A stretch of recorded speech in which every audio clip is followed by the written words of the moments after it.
കേരളത്തിലുണ്ടായത് വെറുമൊരു ഭരണമാറ്റമല്ല, സാമൂഹിക പരിവർത്തനത്തിന്റെ കുതറിമാറ്റമെന്ന് മുസ്ലിം ലീഗ് ദേശീയ vice president Abdussamad Samadani M P. Palakkad ജില്ലയിലെ UDF മന്ത്രിമാർക്കും MLA-മാർക്കും സ്വീകരണം നൽകി. പാലക്കാട് ടോപ്പിൻ ടൗൺ ഹാളിൽ നടന്ന പരിപാടി ഉദ്ഘാടനം ചെയ്ത് സംസാരിക്കുകയായിരുന്നു അദ്ദേഹം. കേരളത്തിന്റെ ചരിത്രത്തിൽ ഇതുവരെ കാണാത്ത വലിയ മാറ്റത്തിനാണ് ഈ തെരഞ്ഞെടുപ്പ് സാക്ഷ്യം വഹിച്ചത്. പ്രതീക്ഷിച്ചതിലും കൂടുതൽ സീറ്റുകൾ UDF-ന് ലഭിച്ചത് ജനങ്ങളുടെ മാറ്റത്തിന്റെ ബഹിർസ്ഫുരണമായിരുന്നുവെന്ന് അദ്ദേഹം പറഞ്ഞു. മാറ്റത്തിന്റെ തുടിപ്പ് എന്നൊക്കെ പറയില്ല, സ്പന്ദം, ആ ജനങ്ങളുടെ ഹൃസ്പന്ദം, ഹൃദയസ്പന്ദനം അത് ഏറ്റുവാങ്ങിക്കൊണ്ട് ജയിച്ചു വന്ന ജനപ്രതിനിധികളെ, 2 മന്ത്രിമാരടക്കമുള്ളവരെ ഞാൻ ആദ്യമായി മുക്തകണ്ഠം അഭിനന്ദിക്കുന്നു. അവർക്ക് നന്നായിട്ട് പ്രവർത്തിക്കാൻ കരുത്ത് പകരാനാണ് ഈ സ്വീകരണ സമ്മേളനം. ഇത് കുറെ സന്തോഷം പറഞ്ഞ് നമ്മൾ പൊട്ടിച്ചിരിക്കാനല്ല, നമ്മളാരോട് അങ്ങനെ ചെയ്യുന്നില്ല. വലിയ ഉത്തരവാദിത്വത്തിലേക്ക് അവർ നിയോഗിക്കപ്പെട്ടിരിക്കുകയാണ്. പക്ഷെ അതൊരു ഭാഗ്യവുമാണ്, നിയോഗവുമാണ്, ഭാഗ്യവുമാണ്. ഇവിടെ രമേശ് പിഷാരടിയെ പറ്റി സ്വാഗതത്തിൽ പറഞ്ഞുകൊണ്ടിരുന്നപ്പോൾ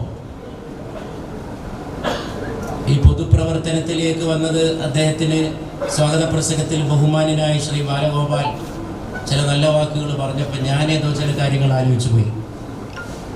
ഒരു മേഖലയിൽ നിന്ന് മറ്റൊരു മേഖലയിലേക്ക്, അതോട് വളരെ ബന്ധപ്പെട്ട ഒരു സംഗതി കഴിഞ്ഞ ദിവസം നിര്യാണം പ്രാപിച്ച പ്രിയപ്പെട്ട നമ്മുടെ അസാധാരണ കലാവൈഭവത്തിൻ്റെ ഉടമയായിട്ടുള്ള സലീം കുമാറിൻ്റെ ദേഹവിയോഗമാണ്. സലീം കുമാർ യഥാർത്ഥത്തിൽ ആരായിരുന്നു? നടനായിരുന്നു. പക്ഷെ കേവലം നടനായിരുന്നില്ല, നല്ല സാമൂഹികമായിട്ടുള്ള അവബോധമുള്ള കലാകാരനായി. സോഷ്യൽ സെൻസ് അത് തന്നെയാണ് അവസാനം ജയിക്കുന്നത്. ഈ സാമൂഹിക ബോധം എന്ന് പറയുന്ന സംഗതിയാണ് ജയിക്കുന്നത്. ആരേത് മേഖലയിൽ പ്രവർത്തിക്കട്ടെ. എനിക്ക് നല്ല അടുപ്പമായിരുന്നു സലീം കുമാറിനോട്, എൻ്റെ പ്രിയപ്പെട്ട സുഹൃത്തായിരുന്നു. UDF ജില്ലാ ചെയർമാൻ മരക്കാർ മാരായമംഗലം യോഗത്തിൽ അധ്യക്ഷത വഹിച്ചു. UDF-ന് തൃക്കരിപ്പൂർ എന്ന CPM കോട്ടയിൽ പോലും വിജയിക്കാനായതിന് പിന്നിൽ ജനങ്ങളുടെ അതിയായ അഭിലാഷമായിരുന്നുവെന്ന് വിദ്യാഭ്യാസ വകുപ്പ് മന്ത്രി N. ഷംസുദ്ദീൻ അഭിപ്രായപ്പെട്ടു.